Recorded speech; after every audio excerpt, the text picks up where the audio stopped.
सभी विद्यार्थियों को नमस्ते। दिल्ली पुलिस एग्जाम्स के लिए मैथ की क्लास में आपका स्वागत है भाई। तो हमने 11 अक्टूबर को बैच बनाया था भाई और ये बोला था 30 नवंबर तक इसको कंप्लीट कर देंगे भाई, और हमने 18 नवंबर तक कंप्लीट कर दिया था। अब हमने क्या किया, जो आपको सिलेबस कराया था उसकी रिवीजन स्टार्ट की है भाई। तो ये हमने 16 नवंबर से स्टार्ट कर दी थी और ये 30 नवंबर तक यानी 15 रिवीजन सेट आपको कराएंगे। 15 रिवीजन सेट के माध्यम से भाई आपके पूरे सिलेबस की क्या है, रिवीजन हो जाएगी भाई। और क्या कहते हैं, हमने प्रीवियस ईयर क्वेश्चंस इसमें इंक्लूड किए हैं, इंपॉर्टेंट क्वेश्चन सारी टाइप इंक्लूड की है। ठीक है कि नहीं। इसको करने के बाद आपको कुछ भी करने की आवश्यकता नहीं है भाई। ठीक है कि नहीं। तो हमने 6 प्रैक्टिस सेट कर लिए थे भाई, 7वां चल रहा है भाई। ठीक है कि नहीं। तो 7th आज हम स्टार्ट करेंगे। तो क्वेश्चन नंबर पढ़ लेते हैं भाई 1। एक बार सभी बच्चे पढ़ेंगे और इसको ट्राई करेंगे भाई। ठीक है।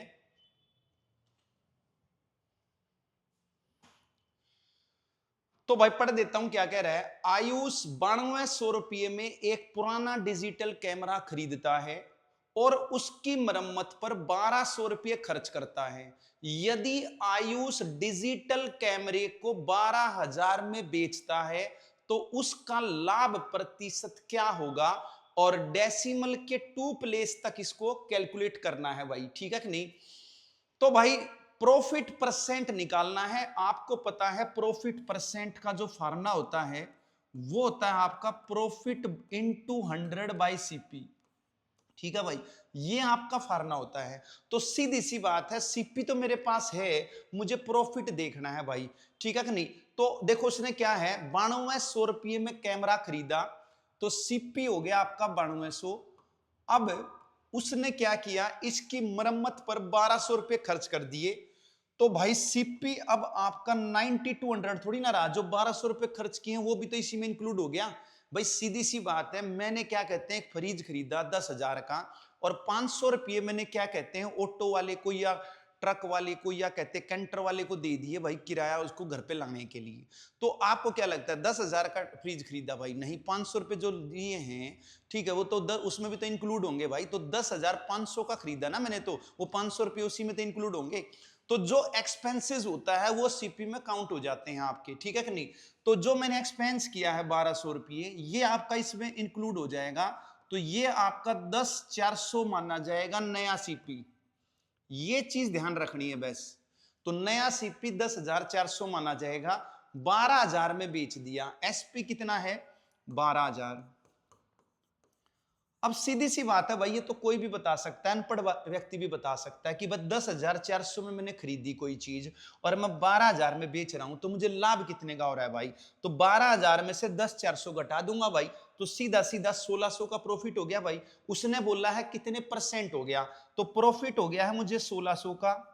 ठीक है कि नहीं। और सीपी जो है वो मेरा अब 10,400 लेना है भाई। ठीक है कि नहीं, 9200 नहीं लेना है, बस इतना ही ध्यान रखना है।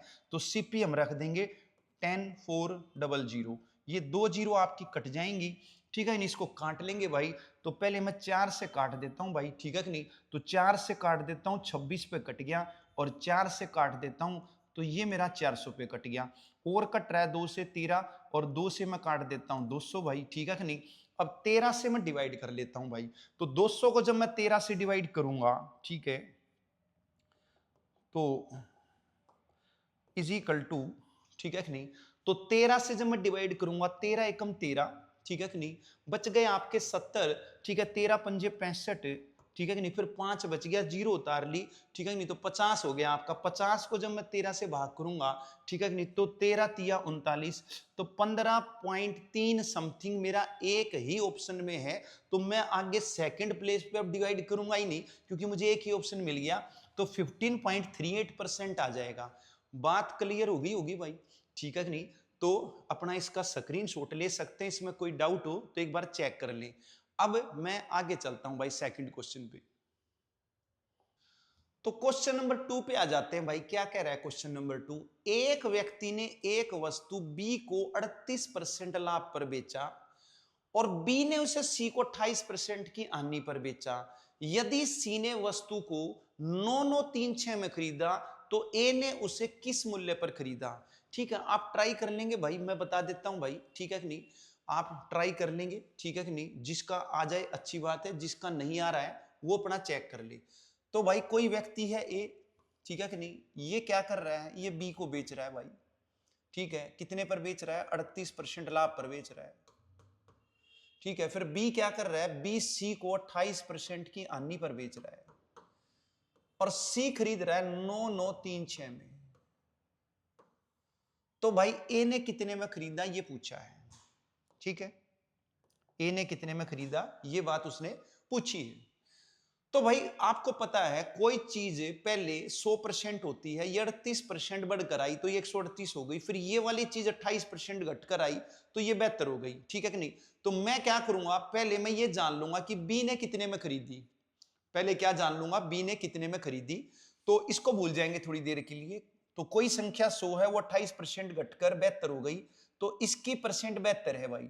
तो 72% की वैल्यू ये है, 100% की वैल्यू इसकी बी की आ जाएगी, ठीक है कि नहीं। तो मैं क्या करूंगा, 9936 को 9936 को 72 से भाग कर दूंगा और 100 से गुणा कर दूंगा।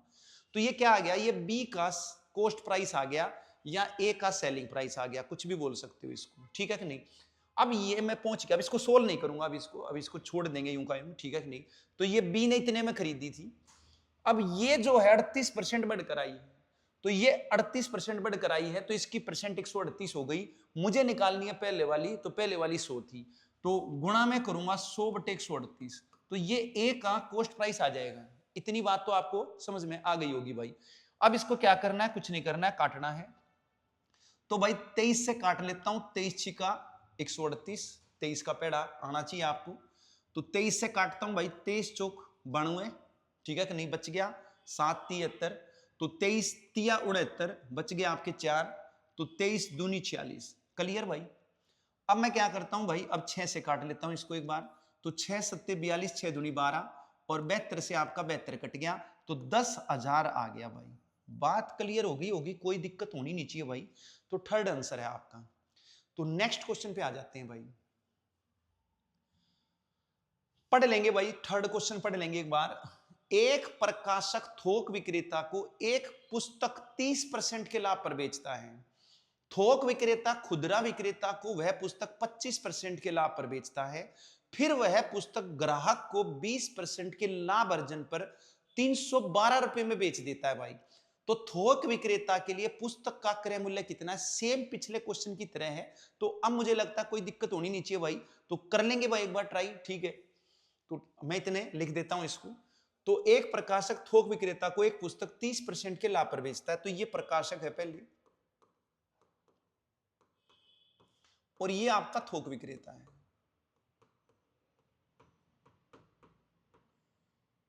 तो प्रकाशक यानी कि पब्लिशर, और थोक विक्रेता यानी कि होलसेलर, ठीक है। अब ये क्या करता है भाई, ये खुदरा विक्रेता को बेच देता है, रिटेलर को बेच देता है भाई, ठीक है कि नहीं। तो रिटेलर को दे देता है ये आगे। फिर आगे क्या करता है भाई, the book is then sold to customer, और रिटेलर कस्टमर को बेच देता है भाई, ठीक है ना। रिटेलर कस्टमर को बेच देता है, और ये कस्टमर को बेच देता है 312, ठीक है कि नहीं, 312 में बेच देता है।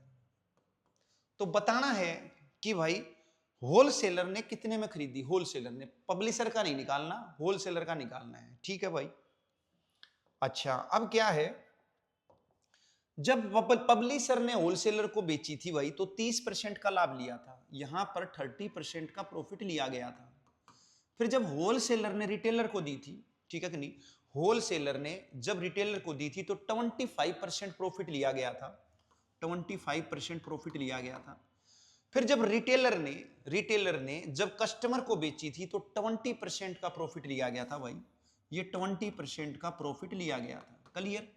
मुझे निकालना है होलसेलर का, तो मुझे यहां तक आना है, यहां तक नहीं आना, तो 2 स्टेप चाहिए हमें, ठीक है कि नहीं। तो सेम पिछले क्वेश्चन की तरह ये 20% बढ़कर आई है, लाभ का मतलब क्या है, कोई चीज बढ़कर आई है, और हानि का मतलब क्या है, कोई चीज घटकर आई है। तो ये 20% बढ़कर आई है, तो इसकी परसेंट 120 हो गई भाई। तो 312 भाग करूंगा 120 से, और 100 से गुणा करूंगा तो इनिशियल आ जाएगी, ठीक है। उसके बाद ये 25% बढ़कर आई है, तो 25% बढ़कर आई है, तो इसकी परसेंट 125, मुझे इनिशियल निकालनी है, 100 से गुणा कर दूंगा, बस अब काटना है और कुछ करना नहीं है भाई, ठीक है कि नहीं। तो काट लेते हैं इसको, कोई दिक्कत होनी नहीं चाहिए भाई। तो भाई इस जीरो से ये जीरो आपकी कैंसिल हो जाएगी, 125 से ये आपका 125 80,000 हो जाएगा, ठीक है कि नहीं। फिर 4 दूनी 8 हो जाएगा, 4 तिया 12 हो जाएगा। फिर 3 से काट लूंगा, 3 एकम 3, 3 चौक 12 हो जाएगा, ठीक है कि नहीं। फिर 2 की मैं 104 से गुणा कर दूंगा, 208 हो जाएगा। बात क्लियर। तो भाई 208 आपका क्या आ गया, कॉस्ट प्राइस आ गया होलसेलर का। और होलसेलर का जो कॉस्ट प्राइस है वो पब्लिशर का सेलिंग प्राइस है, ठीक है कि नहीं। तो चाहे पब्लिशर का सेलिंग प्राइस बोल ले, चाहे होलसेलर का कॉस्ट प्राइस बोल ले। बात क्लियर। नेक्स्ट क्वेश्चन पे आ जाते हैं। 32 वस्तुएं बेचकर एक दुकानदार 12 वस्तुओं के विक्रय मूल्य के बराबर लाभ अर्जित करता है भाई, उसका लाभ प्रतिशत कितना है, ठीक है भाई। तो इस टाइप के क्वेश्चन मैंने प्रैक्टिस सेट जब आपको कराया था, समझाए थे, तो इस बड़े सिंपल क्वेश्चन होते हैं। बस इतना ध्यान रखना है कि जो आपका प्रॉफिट है, जो आपका प्रॉफिट है वो सेलिंग प्राइस के इक्वल है। तो हमेशा सेलिंग प्राइस लेट करना होता है आपको, ठीक है कि नहीं। तो सेलिंग प्राइस आप लेट कर लोगे, कितना लेट करोगे, जितनी वस्तु बेच रहा है उतना ही लेट करोगे। तो 32 बेच रहा है तो भाई 32 सेलिंग प्राइस लेट कर लेंगे। क्यों? क्योंकि प्रॉफिट सेलिंग प्राइस के इक्वल था। अगर प्रॉफिट कॉस्ट प्राइस के इक्वल होता तो फिर मैं कॉस्ट प्राइस लेट कर लेता, ठीक है भाई। तो सेलिंग प्राइस 32 हो गया, प्रॉफिट आपका 12 है, प्रॉफिट 12 है, ठीक है। वो कह रहा है प्रॉफिट परसेंट बताओ। प्रॉफिट परसेंट के लिए मुझे सीपी चाहिए, क्योंकि प्रॉफिट परसेंट का फार्मूला है प्रॉफिट बाय सीपी इनटू 100। तो मैं सीपी निकाल लूंगा। और ये बात तो क्लियर है कि जब बेची 32 में है और लाभ 12 का हुआ है, तो खरीदी कितने में थी भाई, 32 में से 12 घटा दूंगा तो सीपी मेरा 20 आ गया। तो भाई प्रॉफिट परसेंट कितना हो गया, प्रॉफिट बाय में सीपी 20 और गुणा में 100%। बात क्लियर, ठीक है कि नहीं। तो 20 से काट दूंगा 5 पर और 12 पंजे 60%। तो 60% का प्रॉफिट हो गया है। सेकंड आंसर आ गया है। कोई प्रॉब्लम होनी नहीं चाहिए भाई, ठीक है। आगे चलते हैं। रोशन ने, पढ़ेंगे क्वेश्चन। रोशन ने 1620 रुपए में 36 किलो चीनी खरीदी भाई। उसे बेचकर उसने उस पर 6 किलो चीनी के विक्रय के बराबर लाभ अर्जित किया, ठीक है भाई। तो 36 किलो का, 36 केजी का जो एसपी है आपका, ठीक है कि नहीं, 36 केजी का जो एसपी है वो आपको गिवन है 1620। क्लियर। अब ये बताना है प्रति किलोग्राम चीनी का विक्रय मूल्य कितना है भाई। ये कॉस्ट प्राइस था भाई, खरीदी थी, सॉरी ये खरीदी थी, तो ये कॉस्ट प्राइस है। तो अभी हम क्या करेंगे, 36 किलो चीनी उसने जो खरीदी है 1620 में, अभी 1620 को मैं भूल जाऊंगा। ये जो 1620 रुपये है, थोड़ी देर के लिए मैं इसको भूल जाऊंगा, ठीक है कि नहीं। तो जैसे मैंने पिछले क्वेश्चन में रेशो बना ली थी कॉस्ट प्राइस, प्रॉफिट और सेलिंग प्राइस की, वो रेशो बना लेते हैं। लेकिन पिछले क्वेश्चन में जो है आपको पता है कि भाई जो आपका प्रॉफिट था वो एसपी पर था, और यहां पर भी एसपी पर ही है, ठीक है कि नहीं। यहां पर भी एसपी पर ही है, देखो विक्रय मूल्य के बराबर लाभ अर्जित किया। तो आपको पता है, आपको पता है कि भाई अगर विक्रय मूल्य के बराबर लाभ देगा तो हम विक्रय मूल्य को लेट करेंगे, ठीक है कि नहीं। और अगर क्रय मूल्य के बराबर लाभ देगा तो क्रय मूल्य को लेट करेंगे। अब इससे कोई लेना देना नहीं है कि उसने खरीदी है या बेची है, शुरू में उसने खरीदी है या बेची है, उससे कोई मतलब नहीं। हमें मतलब है लाभ किसके बराबर हुआ, क्रय के बराबर हुआ तो सीपी के बराबर हुआ तो सीपी लेट कर लेंगे, और अगर विक्रय के बराबर हुआ तो एसपी लेट कर लेंगे। बात क्लियर है। तो भाई गिवन है जो प्रॉफिट है आपका वो एसपी के इक्वल है, तो मैं एसपी लेट कर लूंगा। कितना लेट करूंगा, जितनी वस्तु है उतना लेट करूंगा। तो 36 खरीदी तो 36 बेची, जितनी दुकानदार खरीद के लाता है उतनी बेचता है, ठीक है कि नहीं। तो 36 किलो खरीदी मतलब 36 बेची, तो एसपी 36 हो गया। और लाभ कितना है, लाभ है 6 एसपी के बराबर, तो लाभ हम 6 ले लेंगे। अब सीपी आ जाएगा आपका 36 माइनस 6 30 आ गया। बात क्लियर, ये हमारी रेशो आ गई है, ठीक है कि नहीं। तो मैं काट लूंगा 6 से 6 6 36, 6 कम 6 6 पंजे 30, ये हमारी रेशो आ गई है। अब 36 किलो का सीपी 1620 है, तो 1 किलो का निकाल लेता हूं भाई। मैं क्या कर लेता हूं, 1 किलो का निकाल लेता हूं।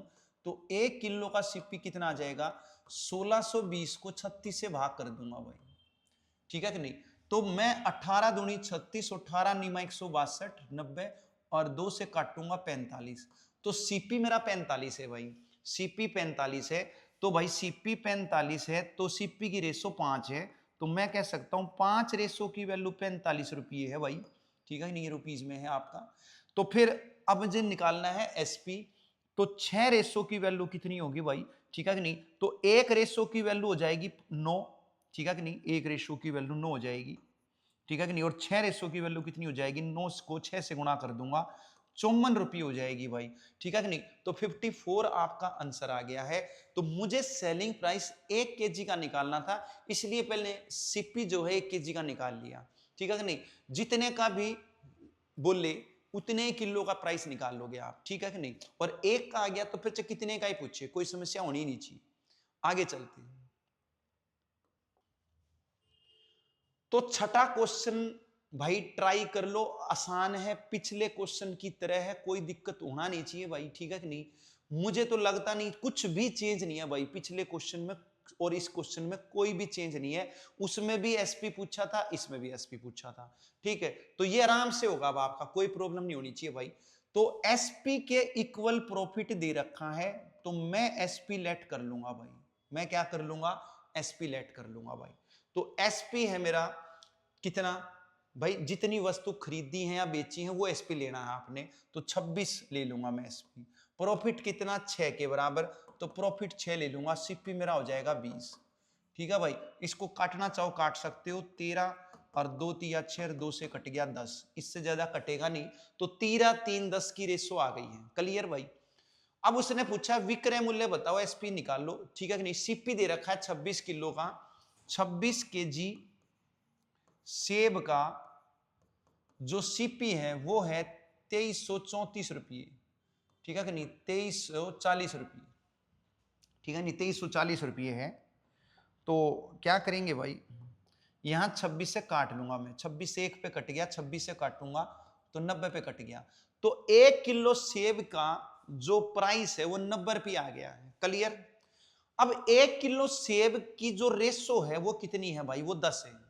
तो मैं कहूंगा 10 रेशो की वैल्यू, 10 रेशो की वैल्यू 90 रुपये है। 10 रेशो की वैल्यू कितनी है, 90 रुपये है। तो 1 रेशो की वैल्यू कितनी हो जाएगी भाई, 1 रेशो की वैल्यू 9 रुपये हो जाएगी। मुझे एसपी निकालना है, तो एसपी की रेशो है 13, ठीक है कि नहीं, एसपी निकालना है तो एसपी की रेशो है 13। तो 13 रेशो की वैल्यू कितनी हो जाएगी, 13 से गुणा कर दो भाई, ठीक है नहीं, 9 को 13 से गुणा करूंगा 117 हो जाएगी भाई। तो सेकंड आंसर आ गया भाई, बात क्लियर, कोई प्रॉब्लम नहीं होनी चाहिए, पिछले क्वेश्चन की तरह था। तो अगले पे आ जाते हैं, 7th क्वेश्चन पे आ जाएंगे भाई। 30 आम और 35 सेब 885 रुपये में खरीदे गए, यदि प्रत्येक सेब का मूल्य 15 रुपये है तो आम का औसत मूल्य कितना है। बहुत आसान क्वेश्चन है भाई। 30 आम, 30 मैंगो प्लस 35 एप्पल, 35 एप्पल की कीमत जो है वो 885 रुपये है। बात क्लियर भाई, गिवन है, ठीक है, गिवन है। एक सेब की कीमत 15 रुपये है, एक सेब की कीमत 15 रुपये है।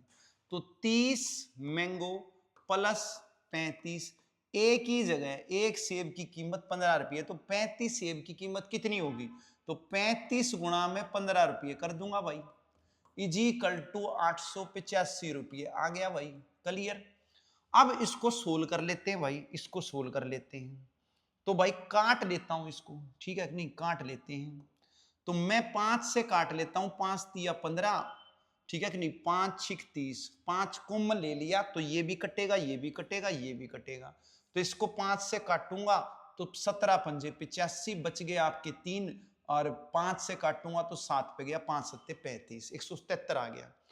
और कॉमन लेके काट लेता हूं भाई, 3 से काट लेता हूं, 3 दूनी 6, 3 एकम 3, और 3 से काटूंगा 3 पंजे 15, 3 नीम 27, क्लियर। क्या बच गया, 2 मैंगो प्लस में 35 रुपये और इजिकल टू 59 रुपये बच गया। ये 35 रुपये उधर जाकर माइनस हो जाएगा, तो 2 मैंगो की कीमत कितनी आ गई, 35 घटाऊंगा, 9 में से 5 गए 4, 5 में से 3 गए 2, 24 रुपये आ गई। 2 से काट दूंगा, एक आम की कीमत 12 रुपये आ गई भाई, कितनी आ गई, 12 रुपये आ गई, सी आंसर आ गया है। बात क्लियर, आगे चलते हैं भाई। एक व्यक्ति 10 कलम और 18 रुपए में बेच देता है भाई, और 24% का लाभ अर्जित करता है। 55% का लाभ अर्जित करने के लिए उसे 1530 में कितनी कलम बेचनी पड़ेगी? तो मैं ये निकाल लूंगा, एक कलम कितने की बेची भाई? 10 कलम 18 की बेची, तो एक कलम कितने की बेची? एक का एसपी निकाल लूंगा। क्लियर भाई? तो ये आ गया है आपका, क्या कहते हैं, 18 बटे में 10। बात क्लियर? 18 रुपये बटे 10, ठीक है कि नहीं?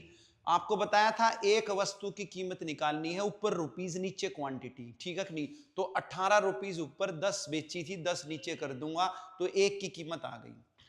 अब उसने पर इसने 24% लाभ कमाया है, इस पर 24% लाभ कमाया है, और मुझे 55% लाभ अर्जित करना है। तो 24% लाभ कमाया तो 124% हो गई, इसकी वैल्यू 124 हो गई, और 55% लाभ कमाना है तो मुझे 155 की वैल्यू निकालनी है, ठीक है कि नहीं? तो भाई 18 बटे 10 को मैं क्या करूंगा, ये 24% बढ़ कर आया तो इसकी परसेंट 124 ले लेंगे भाई, और निकालना मुझे जो है 55% लाभ वाली निकालनी है, तो 155 से मैं कर दूंगा गुणा। क्लियर?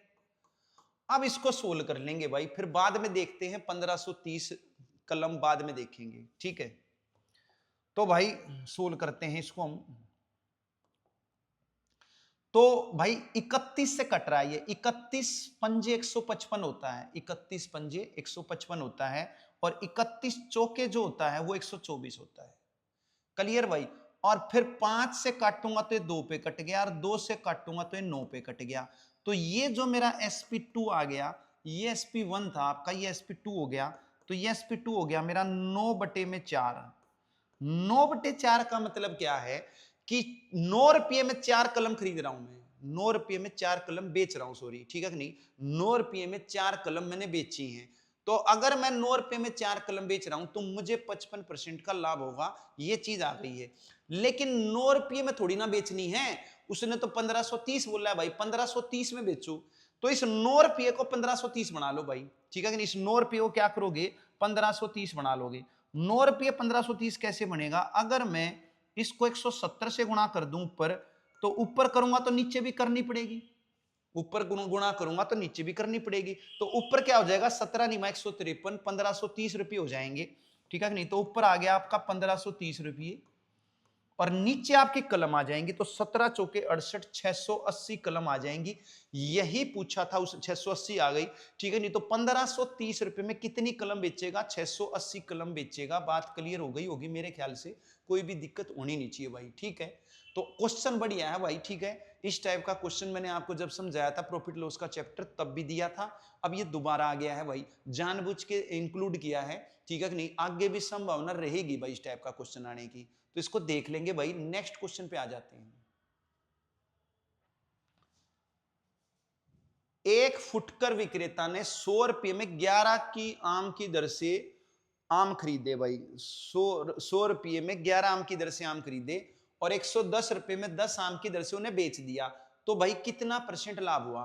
तो मैं एक वस्तु का सीपी और एक वस्तु का एसपी निकाल लूंगा भाई, ठीक है कि नहीं? एक वस्तु का सीपी, एक वस्तु का एसपी निकाल लूंगा। एक का कैसे निकलेगा, रुपीज बाय क्वांटिटी, 100 रुपये में 11 खरीदे हैं, तो एक कितने का खरीदा भाई, रुपीज 100 बाय में 11। अब एसपी ले लेते हैं भाई, 110 में 10 बेचे हैं, तो एक कितने का बेचा, ऊपर रुपीज, नीचे क्वांटिटी भाई। क्लियर? अब क्या करेंगे भाई, जीरो से ये जीरो कट जाएगी, ये 11 उधर चला जाएगा, तो 100 रुपये की चीज उसने बेची है, 11 गुणा 11 121 रुपये। तो 100 की चीज अगर 121 में बेचेगा तो 21% लाभ होगा ना भाई। क्लियर है? तो भाई 21% प्रॉफिट हो गया, यही पूछा था भाई, तो आंसर आपका सी आ गया है। बात क्लियर? आगे चलते हैं।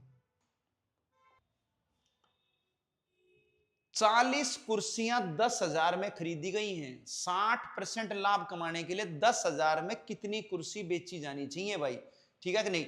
तो भाई सीपी है एक का सीपी निकाल लेता हूं, एक का सीपी हो गया 10,000 और बटे में 40। क्लियर भाई? ये एक का आपका सीपी आ गया है, ठीक है कि नहीं? अब 60% लाभ कमाना है मुझे, ठीक है कि नहीं? तो एसपी कितना आ जाएगा भाई, एसपी कितना आ जाएगा,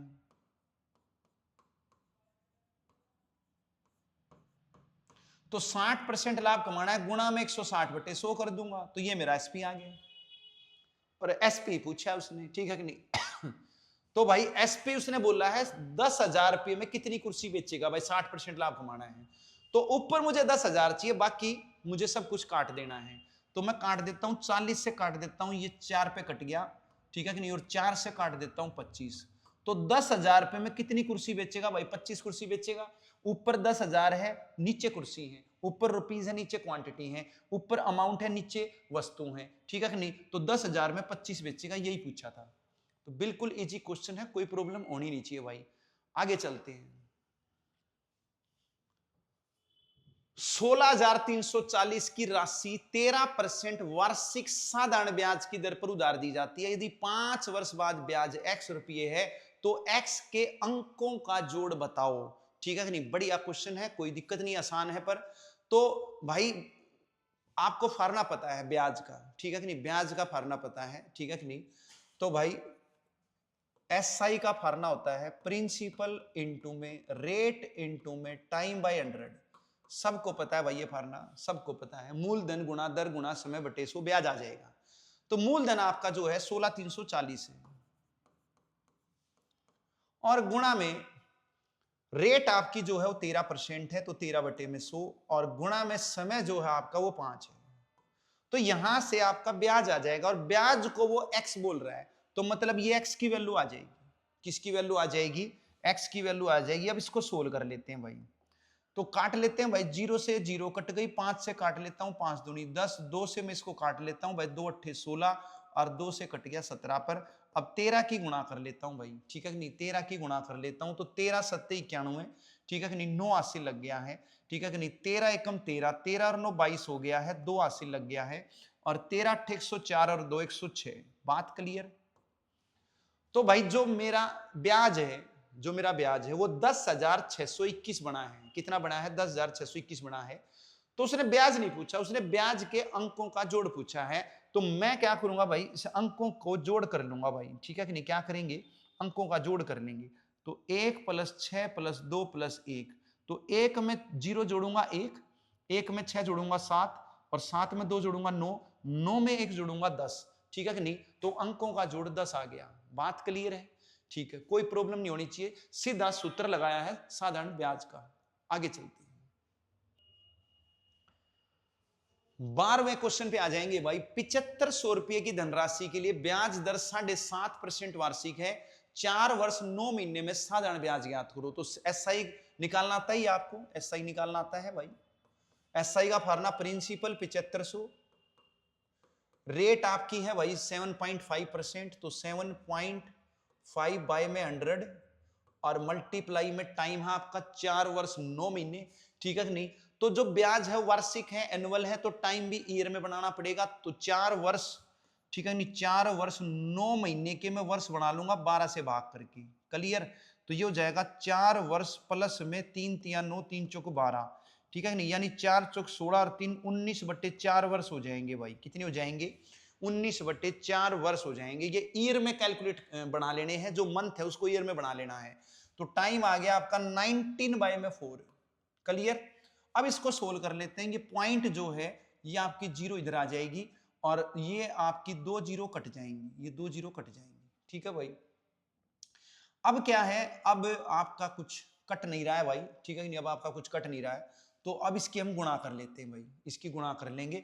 75 का स्क्वायर आपको पता ही है कैसे निकलता है, तो ये 56 25 हो जाएगा आपका, ठीक है नहीं, और गुणा में आपका 19 और बटे में आपका 40 है।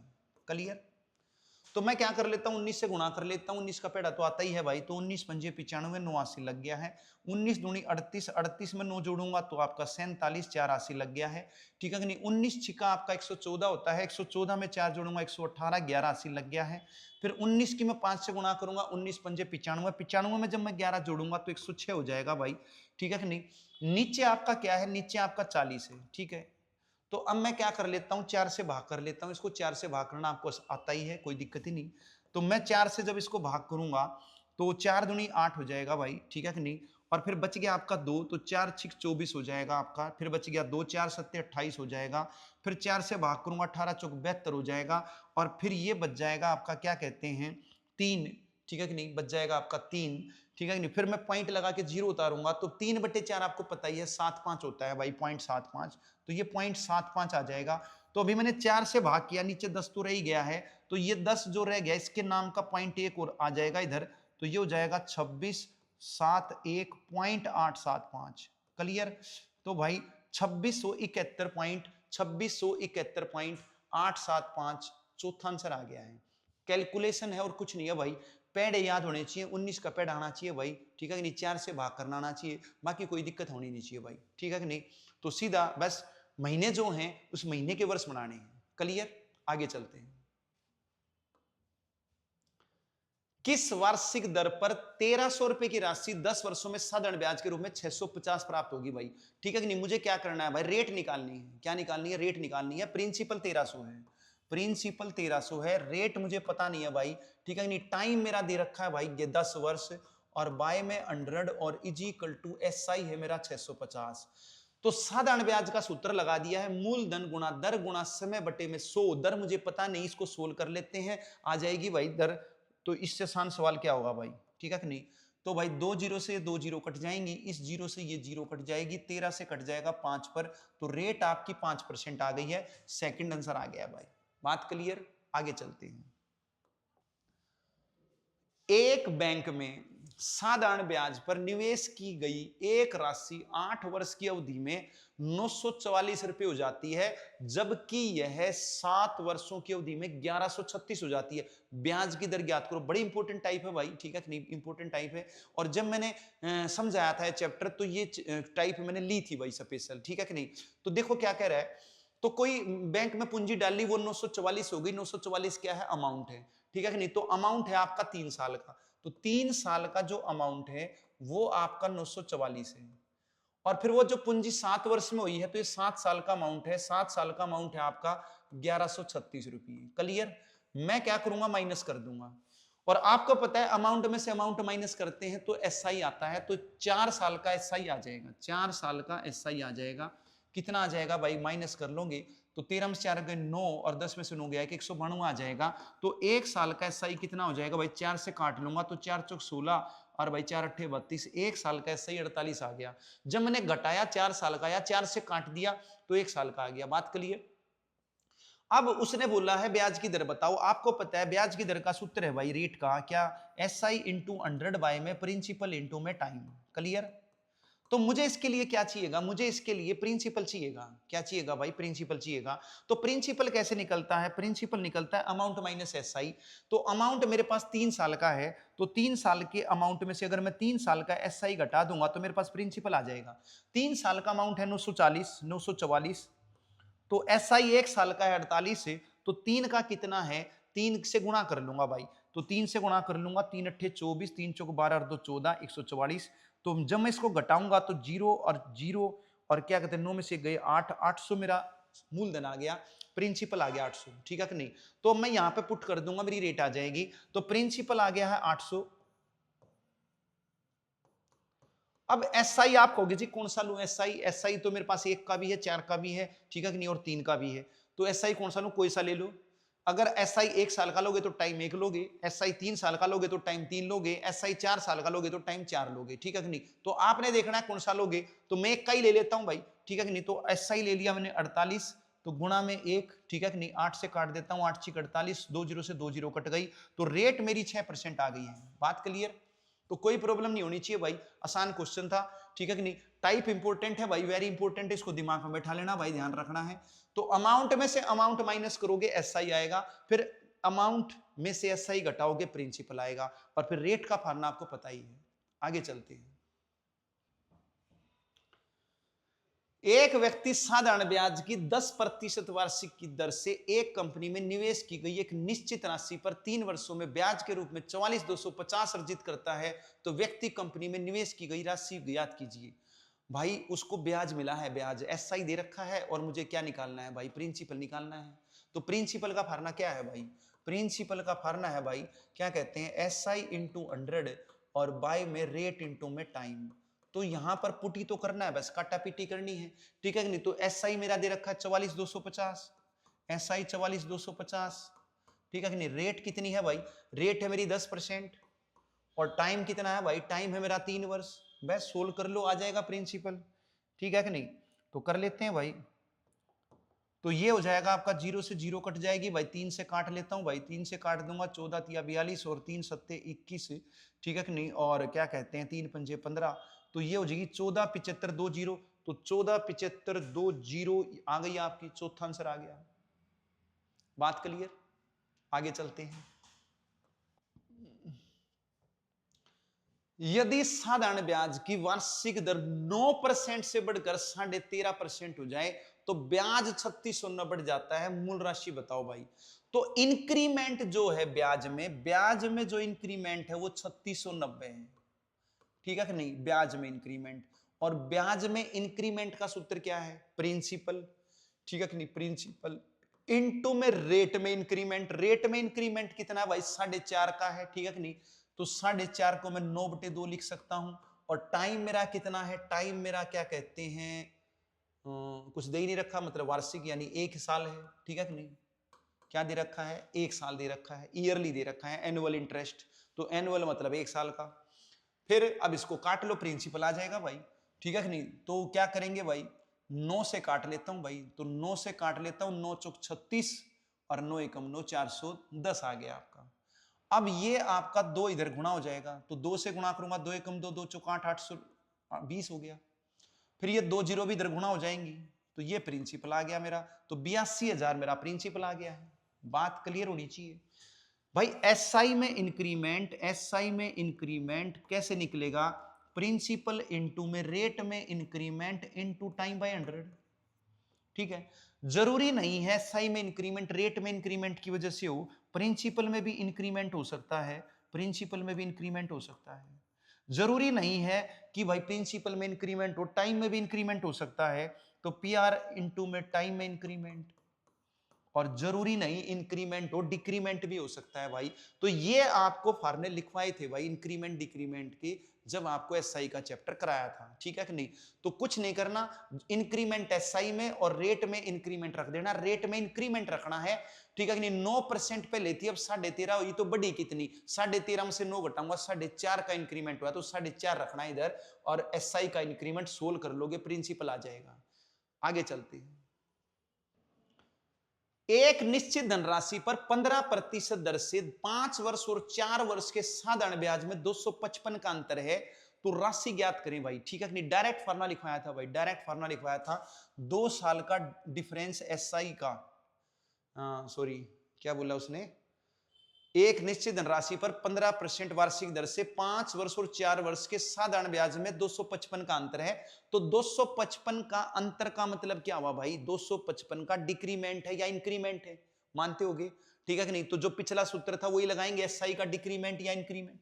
भाई एसआई में इंक्रीमेंट जो डिक्रीमेंट है वो कैसे निकलता है, अभी लिखा तो था सूत्र, ठीक है कि नहीं। चाहे इंक्रीमेंट हो चाहे डिक्रीमेंट हो, कुछ भी हो सकता है। तो कैसे निकलेगा, प्रिंसिपल आपका एज इट इज, ठीक है कि नहीं। और क्या, या तो रेट में इंक्रीमेंट या प्रिंसिपल में इंक्रीमेंट या टाइम में इंक्रीमेंट। तो यहां पर प्रिंसिपल रेट तो एज इट इज है, तो टाइम में इंक्रीमेंट डिक्रीमेंट है आपका, टाइम में इंक्रीमेंट डिक्रीमेंट है। तो एसआई में इंक्रीमेंट डिक्रीमेंट कितना है आपका, 255 है, क्लियर। प्रिंसिपल मुझे पता नहीं भाई, प्रिंसिपल मुझे निकालना है, ठीक है। और रेट मेरी दे रखी है 15%, रेट 15% है। और टाइम में कितना है, 5 वर्ष से 4 वर्ष हुआ, तो 1 का है आपका, और बटे में 100 करूंगा, तो काट लूंगा भाई इसको, 15 से काट देता हूं, 15 एकम 15, 15 सत्ते 105, तो 1700 प्रिंसिपल आ गया। बात क्लियर हो गई होगी। तो सेम आपके 2 क्वेश्चन आ गए इसी कंसेप्ट के बेस पे, इसी फार्मूले के बेस पे, ठीक है कि नहीं। तो कोई दिक्कत नहीं होनी चाहिए, आगे चलते हैं।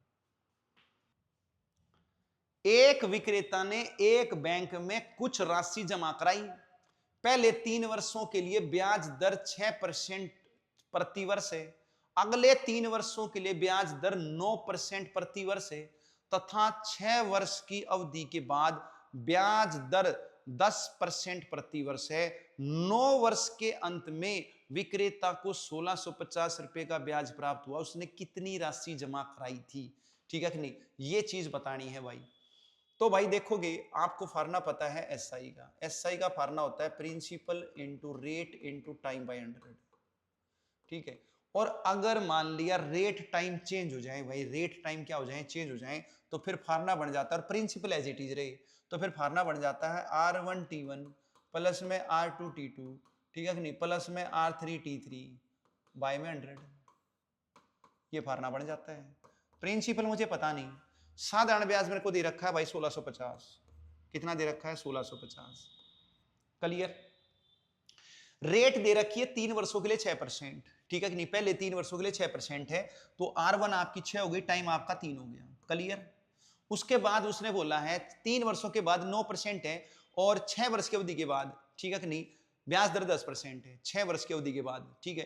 तो 3 वर्ष मतलब पहले 3 वर्ष तो हो गई 6, फिर 9% कितनी हुई, 6 वर्ष के बाद हो गई 10, तो 3 ही वर्ष हुई, तो 3 गुणा में 9 कर दूंगा, ठीक है नहीं, 9 गुणा में 3 प्लस में, फिर अब रेट 10% बन गई, और 9 वर्ष के लिए था, ठीक है नहीं, तो 6 वर्ष की अवधि के बाद अब कितने बच गए, तो 9 वर्ष थे तो 3 ही बच गए आपके, तो फिर आपकी रेट 10% है, तो 10 गुणा में 3, ठीक है कि नहीं। तो देखोगे आप, टाइम 3 3 6 3 9, तो 9 वर्ष हो गया ना, तो पहले 3 वर्ष के लिए 6 है, फिर अगले 3 वर्ष के लिए 9 हो गई, ठीक है कि नहीं, फिर उसके बाद अगले 3 वर्ष के लिए 10% हो गई। तो अब इसको सोल्व कर लेना भाई, इसको क्या कर लेना है, सोल्व कर लेना है।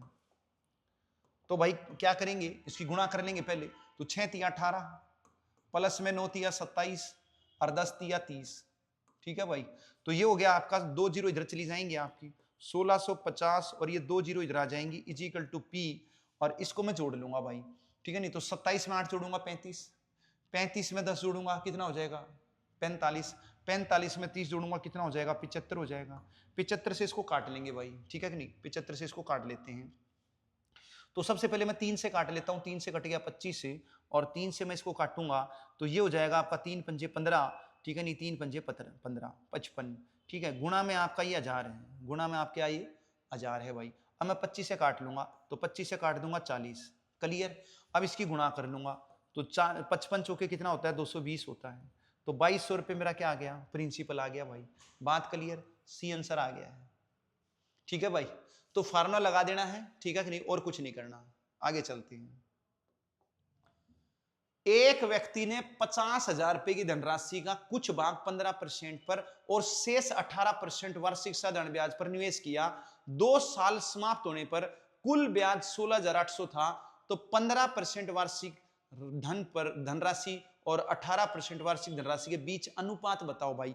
रेशो पूछिए भाई, ठीक है कि नहीं, तो एलिगेशन रूल लगा देंगे यहां पर। क्या लगा देंगे, एलिगेशन रूल। कुछ भाग उसने 15% पर दिया था, और कुछ भाग उसने 18% पर दिया था। क्लियर। तो औसत दर क्या बनी, औसत दर निकाल लेता हूं। अब औसत दर दे नहीं रखी, ठीक है कि नहीं, ओवरऑल रेट ऑफ इंटरेस्ट नहीं गिवन है, तो मैं फार्मूला लगा लूंगा। रेट का फार्मूला है मेरा, क्या फार्मूला है, एस आई इंटू 100 बाय में प्रिंसिपल इंटू टाइम। तो एस आई कितना है भाई, 16,800 है, एस आई 16,800 है, इंटू में 100, ठीक है भाई। प्रिंसिपल कितना है, प्रिंसिपल 50,000 है, प्रिंसिपल आपका 50,000 है। टाइम कितना है भाई, टाइम कितना है, 2 वर्ष दे रखा है, तो टाइम 2 है, ठीक है भाई।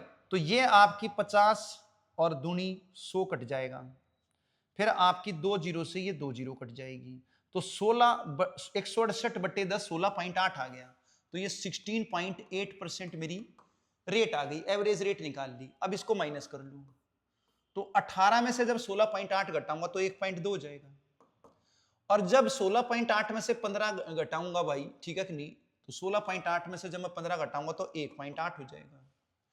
अब मैं काट लूंगा इसको, 6 दूनी 12 6 तिया 18, तो 2 3 की रेशो आ गई, कितनी की आ गई, 2 3 की आ गई भाई। तो आपका आंसर सेकंड है भाई। बात क्लियर, कोई प्रॉब्लम नहीं होनी चाहिए भाई, ठीक है कि नहीं। तो आगे चलते हैं, 20वां क्वेश्चन पढ़ेंगे भाई। एक दूध वाले ने 2 वर्ष की अवधि के लिए 2 साहूकारों से साधारण ब्याज पर क्रम से 5% और 7% की दर से एक ऋण के लिए 2500 रुपए की राशि उधार ली भाई, ठीक है कि नहीं। तो 2500 रुपए की उसने उधार ले लिए, और साधारण ब्याज पर 5% और 7% की दर से लिए हैं, ठीक है कि नहीं। यदि उसके भुगतान किया गया कुल ब्याज 276 था, तो उसने 7% प्रति वर्ष की दर से कितना उधार लिया था भाई। तो पिछले क्वेश्चन की तरह ही मैं क्या करूंगा, रेशो निकाल लूंगा भाई। तो उसने क्या किया भाई, ठीक है, उसने 5% से धन उधार लिया और 7% से धन उधार लिया, तो औसत दर क्या रही, औसत दर निकाल लेता हूं भाई। प्रिंसिपल मेरा कितना है भाई, प्रिंसिपल मेरा 2500 है और ब्याज मेरा कितना है 276 है, तो एवरेज रेट का फॉर्मूला लगा लूंगा SI 276 और गुणा में 100, और प्रिंसिपल है मेरा 2500 और भाई टाइम है मेरा कितना भाई 2 वर्ष, ठीक है कि नहीं। इसको सोल्व कर लेंगे भाई, 2 जीरो से 2 जीरो कट गई, ठीक है कि नहीं। अब 2 से इसको मैं काट लेता हूं, 2 से काटूंगा 13 और 2 अट्ठे 16, 138/25 आ गया, ठीक है कि नहीं। तो मैं क्या करूंगा, इस 25 को खत्म करने के लिए मैं 25 से गुणा कर लेता हूं भाई, 25 जो फ्रैक्शन में है इसको खत्म करने के लिए 25 से गुणा कर लेता हूं, तो इसको भी कर दूंगा 25 से गुणा और इसको भी कर दूंगा 25 से गुणा, ठीक है कि नहीं। तो ये हो जाएगी मेरी 125% और ये हो जाएगी 25 सत्ते 175% और ये हो गई मेरी 25 से 25 कट गई, मतलब 138%। क्लियर। तो अब इसको माइनस कर लेंगे हम, तो जब इसको माइनस करेंगे 175 में से जब मैं 138 घटाऊंगा, 15 में से 8 गए 7, ठीक है कि नहीं, और 6 में से 3 गए 3, 37, ठीक है कि नहीं। फिर उसके बाद मैं यहां पर घटाऊंगा 125 घटाऊंगा 138 में से, बड़े में से छोटा घटाना होता है, तो 138 में से 55 घटाऊंगा 13 हो जाएगा, तो 37 13 की मेरी रेशो आ गई, 37 13 की क्या आ गई, रेशो आ गई। अब ये क्या है, ये प्रिंसिपल की रेशो है, समझ में आई बात। उसने बोला है 7 वर्ष प्रति वर्ष की दर से 7% रेट से कितना धन उधार दिया, तो 7% रेट से जो धन उधार दिया है उसकी रेशो 13 है, ठीक है कि नहीं। और टोटल पूंजी उसने जो लगाई थी वो 2500 थी, तो इनका जोड़ कितना हो गया 37 13 का, 37 13 का जोड़ 50 हो गया है, ठीक है नहीं। तो 50 रेशो की वैल्यू 2500 है भाई, ठीक है कि नहीं। 2500 रुपए उसने उधार लिए थे, तो काट लेता हूं भाई 50 से, जब मैं इसको काटूंगा तो 50 पे कट जाएगा, तो एक रेशो की वैल्यू कितनी हो गई 50 हो गई। मुझे 13 रेशो की वैल्यू निकालनी है, तो 13 रेशो की वैल्यू कितनी होगी, 13 से गुणा कर दूंगा 650 हो गई। तो भाई 7% की रेट से उसने 650 रुपए उधार लिए थे, फर्स्ट आंसर आ गया है भाई। बात क्लियर। तो कोई भी प्रॉब्लम नहीं होनी चाहिए भाई, इंपॉर्टेंट क्वेश्चन आपको छांट के दे दिए हैं, ठीक है कि नहीं। इसी टाइप के क्वेश्चन दोबारा आने की संभावना है भाई, ठीक है। तो जो आपके कंसेप्ट हैं फाड़ने हैं, वो आपके रिवाइज हो रहे हैं, याद रखना आपका काम है भाई, ठीक है कि नहीं।